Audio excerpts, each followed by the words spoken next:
मैं भारत को भारतीयता की मान्यता के आधार पर फिर से खड़ा करना चाहता हूं, उस काम में लगा हूं। आयुर्वेदिक उपचार के सभी दर्शकों को सादर वंदे।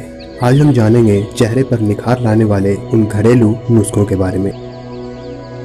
और ना शायद आपको मालूम नहीं है कि माधुरी दीक्षित की या हेमा मालिनी या कोई भी फिल्मी हीरोइन लक्स से नहीं नहाती, साबुन से नहीं नहाती।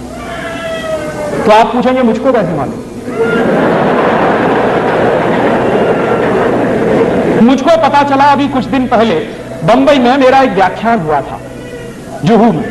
और जुहू वो जगह है जहां हिंदुस्तान के ये फिल्मी हीरो हीरोइन ज्यादा रहते हैं। व्याख्यान कैसे हुआ? एक कोई फिल्मी हीरो है, उनका नाम है धर्मेंद्र। उन्होंने मेरे व्याख्यान के कैसेट सुने। मेरे व्याख्यान के कुछ 10 कैसेट निकले हैं, तो उन्होंने सुने और उन्होंने तुरंत फोन किया कि मैं राजीव दीक्षित से बात करना चाहता हूं। मैंने कहा मैं बोल रहा हूं। तो कहने लगे आपके 10 कैसेट सुनने के लिए मैंने 10 घंटे गाड़ी चलाई और घर नहीं गया जब तक कैसेट खत्म नहीं हुई। मैंने कहा बहुत अच्छी बात है, क्या लगा आपको? मैं आपका एक व्याख्यान करना चाहता हूं। मैंने कहा जरूर करिए, मैं आऊंगा। क्या आपकी फीस क्या है? मैंने कहा मैं फीस नहीं लेता कभी व्याख्यान के लिए। कहने लगा अच्छा फिर तो मुझे खुशी है, आप आइए। मैंने कहा जरूर आऊंगा, एक ही शर्त है कि जितने फिल्मी हीरो हीरोइन है उनको सबको बुलाइए ज्यादा से ज्यादा। तो उन्होंने कहा मैं कोशिश करता हूं। तो क्या हुआ, उनका एक बंगला है लोनावाला में, पूना और बंबई के बीच में, वहां उन्होंने व्याख्यान रखा। मैं गया, ज्यादा लोग तो नहीं आए, कुछ 25-30 लोग आए थे। उनके बीच में मीटिंग हुई, बातचीत हुई, बहुत सारे सवाल पूछे।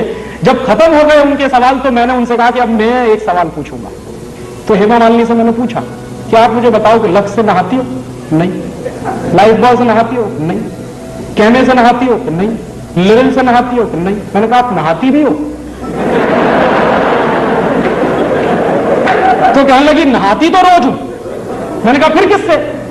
तो उन्होंने बताया चने के आटे में मलाई डाल के नहाती हूं, माने बेसन में मलाई डाल के नहाती हूं। तो मैंने कहा अगर आप बेसन में मलाई डाल के नहाती है तो ये बात पूरे देश को क्यों नहीं बताती? कहने लगी डर लगता। मैंने कहा क्या डर लगता?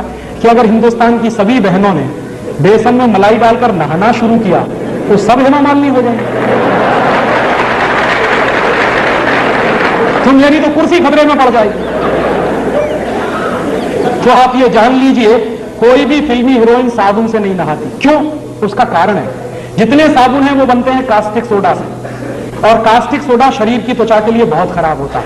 और आप ये चाहें तो प्रयोग करिए, साबुन से नहाइए।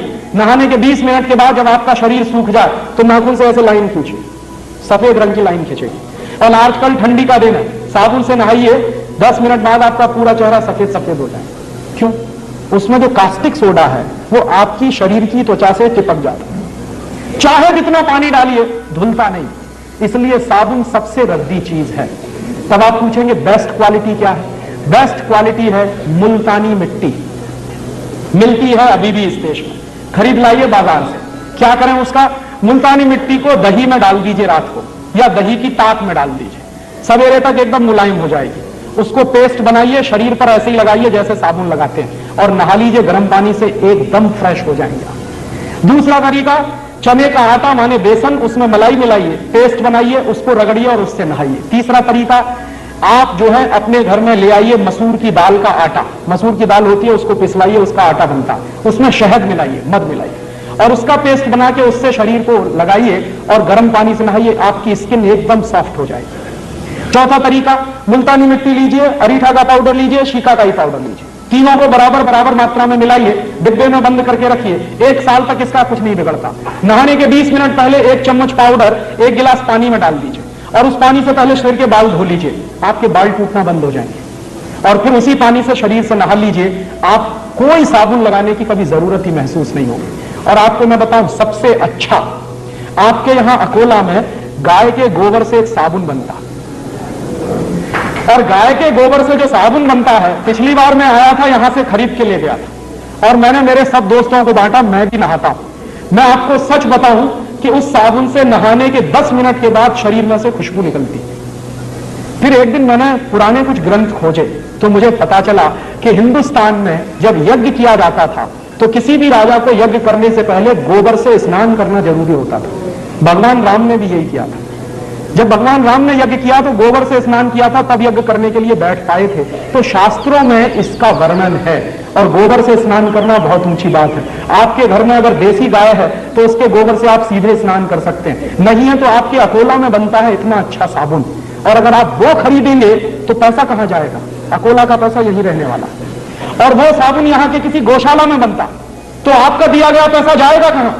गौशाला में जाने वाला। उस गौशाला को चलाने वाले कुछ भाइयों को रोजगार मिलेगा।